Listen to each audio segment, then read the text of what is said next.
How are you doing today, Dr. Good, how are Brown? you? Good. Good seeing you. Long time no see. I know. Just to give an introduction of my role at AHEC, I'm a community health specialist. I go out into the community and look for consumers who are in need of health insurance. And if they don't have, other resources that they need or experiencing some type of diversities, I kind of go out there and get them what they need and meet them where they're at. But tell me more about yourself. Let's get to know each other. Yeah, so I am a bona fide nerd. Always say I have a bachelor's in neuroscience. The plan was to go to med school, but my journey ended up taking a different route, and I truly believe I'm where I'm supposed to be. I have a PhD in public health, with a concentration in epidemiology. So I do a lot of work focusing on health equity and diversity, equity, and inclusion. And I have a public health consulting company called Black Health, Black Wealth. Mhm. The vision is optimal wellness and true health equity for Black and Brown women. It's kind of twofold. I work with small businesses, nonprofits, doing like literature reviews, data analysis, collecting data, writing reports, but I also mentor Black and Brown women in the STEM field. Um, I went to a historically white institution, so I know what it's like to be a woman of color, studying a science or math, and just the unique barriers and pressures we face. And so I wanted to basically be the person that I needed when I was in school. So, as far as you going into the community and working with the nonprofits, what exactly are you aiming towards, or what is your goal when you reach out to these nonprofits and sharing or spreading the message for your Um, organization? a lot of times, I guess it depends, but the real goal is to help them use data in a way that community members they serve the resources they need. So a lot of times, financial support or other resources are dependent on having solid data and being able to express a gap or a need. And so Mhm. when I go to the nonprofits or the different organizations, I showcase my expertise and being able to take the data and paint a picture, I guess, in a way, Mhm. make the data tell a story. So, tell me more about Black Health, Black Wealth. I did do some research on your website. I love the spread and the layout on there and the message that you have. Thank you. So the name really came about actually back in 2020 as having a conversation with my brother. And we have been talking about legacy and what it means to leave a legacy behind. He's been a business owner for a while. He's an architect, has his own business. I was like, oh, I'm going to work a 9 to 5. I'm fine with it. Steady paycheck. We're good. And so we started talking about legacy, what it means to leave a legacy behind.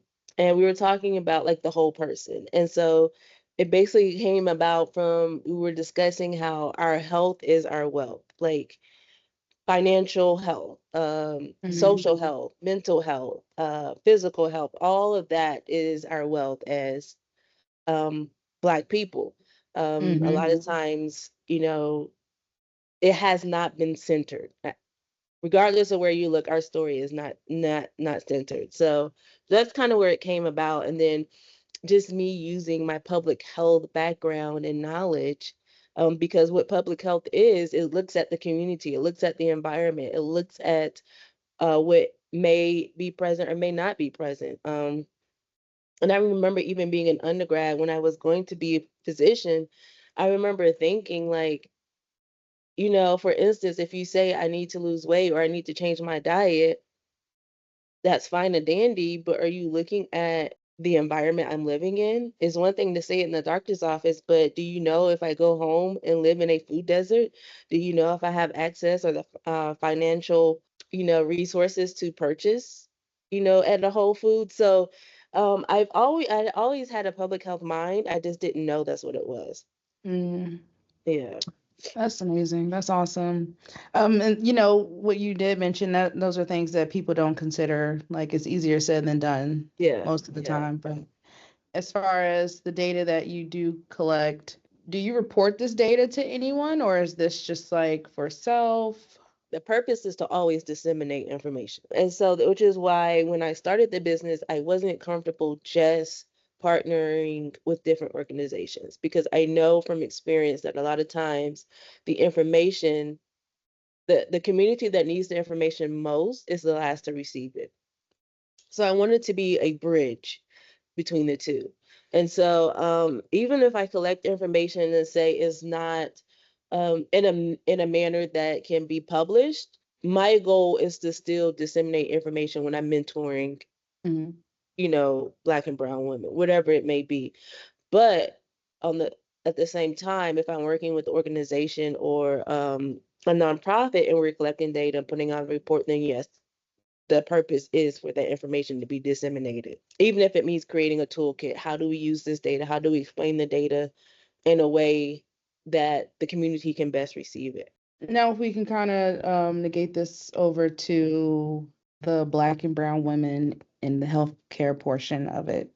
And if you could kind of tap into what you have experienced personally, and I'd love to share some most recent, um, I don't want to call them incidents, but we can call it that, that have Uh, happened to me, especially since we last spoke as well. That'd be great if we could kind of tap into that yeah, as well. yeah. Oh God. There's so many, so loaded.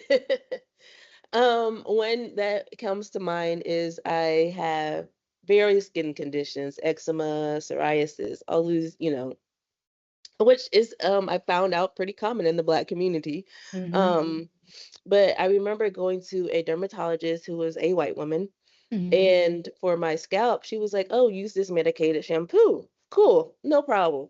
Well, how often do I need to wash my hair? Oh, every day, every other day, ma'am. Yeah. Hmm. Ma'am, that is not gonna work. Which often leads to not adhering to the regimen, right? So especially if, and at the time I was not, I did not feel, I guess, empowered to advocate for myself. So I took the prescription, I took the medication, never used it because I'm not gonna wash my hair every day, every other day, which led me to recently when I had an outbreak. Actually, a few years ago, it started with alopecia, an alopecia spot, but I was adamant I need to seek a Black dermatologist. Like, Hmm. I'm not going back to a white one. I mean, I'm sure there's some great ones out there, which means I live in Frederick, but I drive to Columbia for my Hmm. dermatologist appointments because it's a Black woman out there, and Yeah. she was able to see me. And so, Mhm. even when she prescribed a new prescription, I asked, I said, how often do I need to wash my hair? And she was like, once a week. Use it Yeah. whenever you wash your hair. And I was like, Yeah. thank God. She was like, Okay. like it was, I felt seen and she understood that, she wasn't going to prescribe something that she knew I wouldn't be able to stick to. I have so many other stories of not being heard, of being um, told that like my menstrual pain was related to IBS. And it highlights the discrepancies and disparities that we face when we try to seek health care or even like build trust with your healthcare providers. So I have recently been trying to go on a health journey for myself. I have two small children, and I want to be here for a long time, not just a small time or Yes. a fun A time, good we time. should Yeah. say. And so I was like, I need to get in shape, lose some weight, and just be my best self mentally, spiritually, emotionally, Right. all in one bundle. So I was thinking, looking at the weight loss or the weight loss surgery path, and I have an African doctor. He's a great guy, really nice. He's like, well, Rachel, I don't know if you should do that. I think you should just take the natural way. Like, you're very healthy, and just need to be more active. Like, yeah, you're right. But I'm stubborn, and I'm like, well, I'm just gonna go see about a second opinion with someone else. And my insurance, I have great insurance, Yeah. so I'm gonna utilize it. And so I go to a different practice, and they're very persuasive. Oh yeah, you need to, because your BMI is this and you're that, and you can run the risk of anything in the near future. I'm like, yeah, I agree with that, but yeah, you should definitely get a surgery. I'm like, still thinking about it. I don't know if I should or if I shouldn't. But I'm like, well, in this process, should I be doing anything like practicing losing weight, some type of something? Oh, no, you're just fine. We're just going to schedule a date and you'll be good.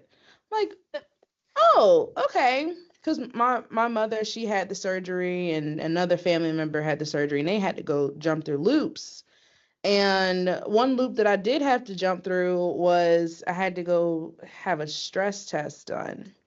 And within this stress test, apparently I have a heart condition. Something's wrong with my heart. Never been told that anything was ever wrong with my heart, but now they're pushing for me to get a cardiac catheter procedure done. I don't know what it is, but it seems very invasive. And yeah, so I don't know if I really want to go that route, and I don't really want anyone poking and prying at me like that. Yeah, yeah. But it was just more so I did notice a difference, having someone who looks like me say, hey, there's a different alternative, opposed to someone who doesn't really understand and not really seeking my best interest. If you're saying like, you'll be a great candidate for this surgery, although you don't have any other health issues, why persuade me to do that, and why persuade me to Yeah. take this medication and do XYZ. So I do understand, or I'm starting to see that there are a little bit differences of depending on what you look like and who you are and who your Yeah. practitioner is, and if they'll be an advocate for you. And I'm learning at 28 that I do have to be an advocate for myself, because if I don't, they just gonna pick at me like a science project. Oh, I was gonna say it's interesting you mentioned the health insurance, and I think as I get older, I'm appreciative that I am I'm privileged enough to have good health insurance because it does make a difference. Hmm. And one of the things I look at every year for open enrollment, I'm like, what plan do I need to pick where I can make my own appointments with the specialist? Like Hmm. that is very important to me because, sometimes it's like you have to have a referral from your primary care provider. I don't need the middleman.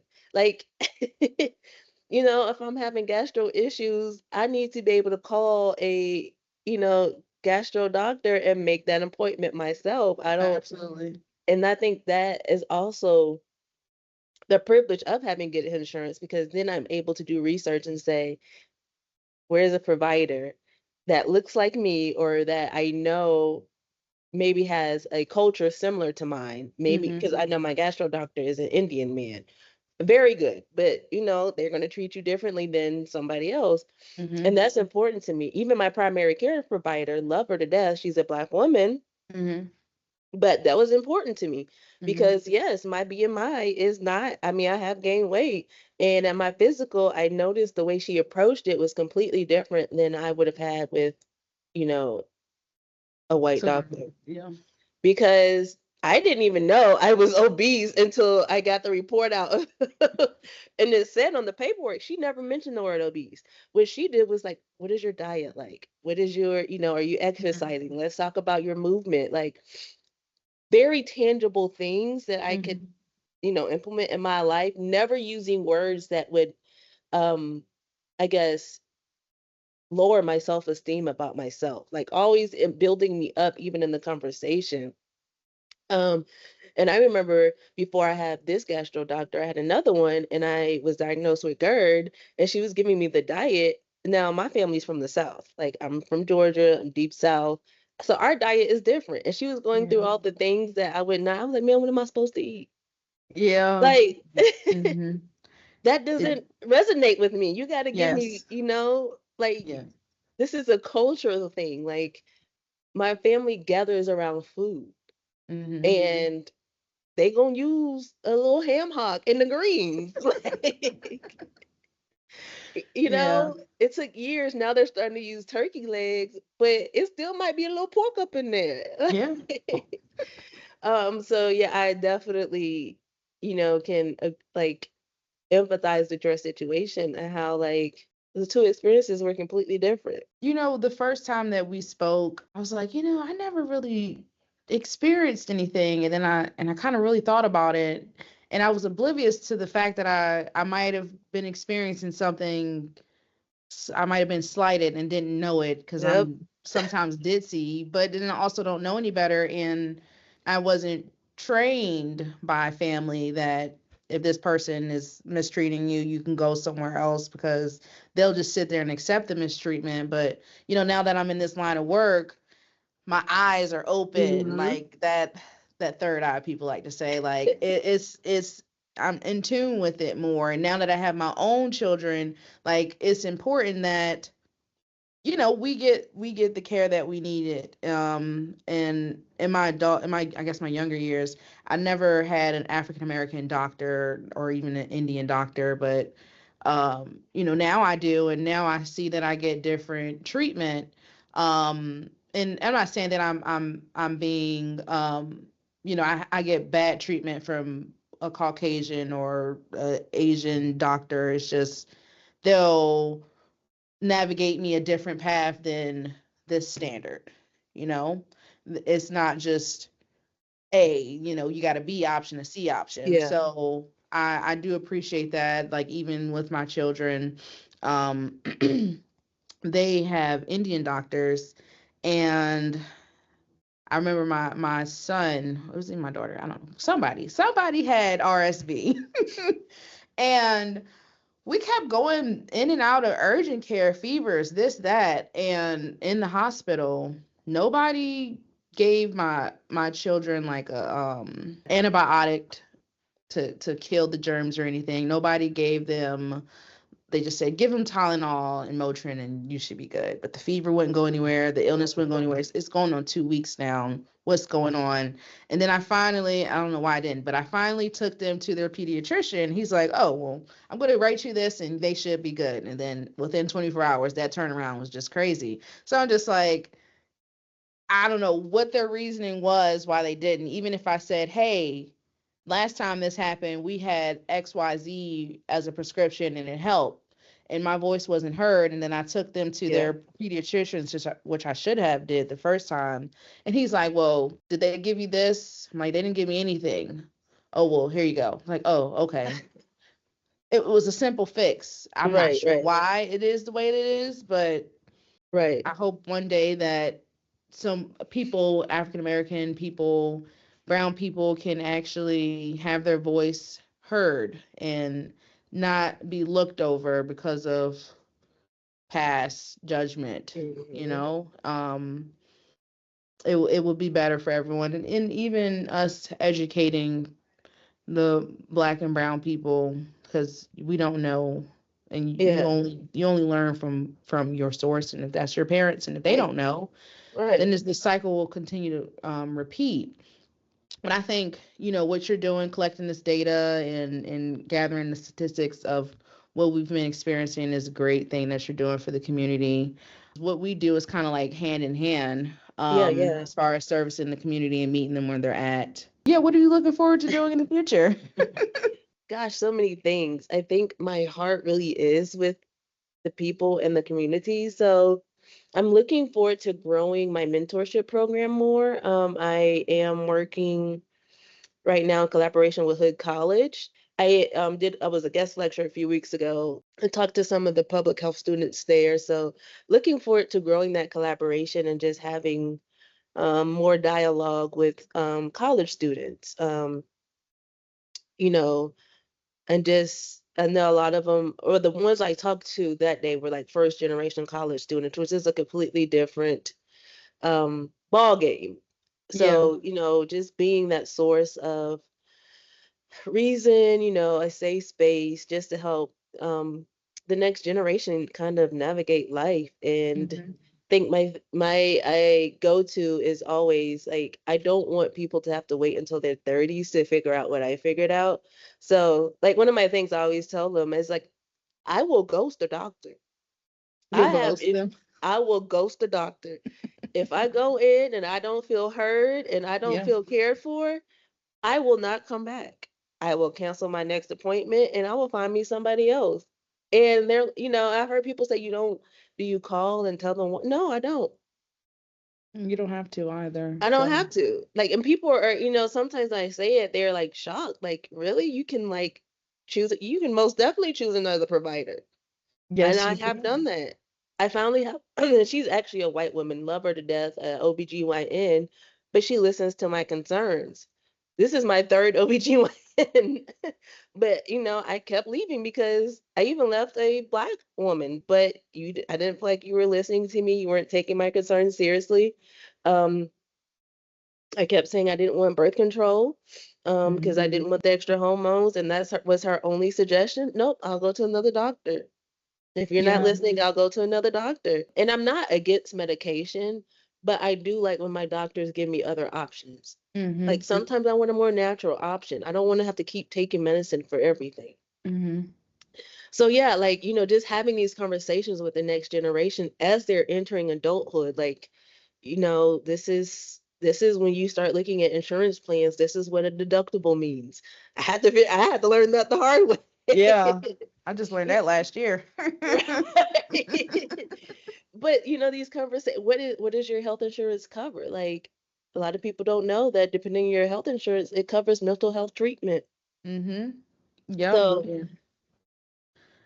how do you go about searching the internet for providers? Like I found my therapist via a Google search, a black woman, love her to death. But and then you don't have to wait until something is wrong. If you just feel like I had a white therapist at first, great woman, made great progress. But I got to a certain point where I was like, I think I want a black woman. And I remember having a conversation with a friend, and she was like, well, at any point you can change. It doesn't have to be like something negative happened with the treatment. It Mhm. could have been great treatment, but where you are now, you need something else. And I was like, Mhm. because I think I was waiting, trying to find like a reason to leave because there was no, negative experience. And she was like, at any point you can change. And I think that's important for the next generation to know. Like, if you're navigating at any point, you can switch. Mhm. You can always pivot. And that's with anything in life. You can always Including pivot. marriage. That too. This has been such a rich conversation, and I definitely look forward to collaborating and working with you guys. Thank you for the work that you do, making sure people in the community have the resources that they need. Um, because it's not easy to sometimes navigate, these different entities, especially Mhm. if you don't have the knowledge. Sometimes you just don't know where to look, where to Mhm. start. So it's definitely needed. So thank you. Absolutely.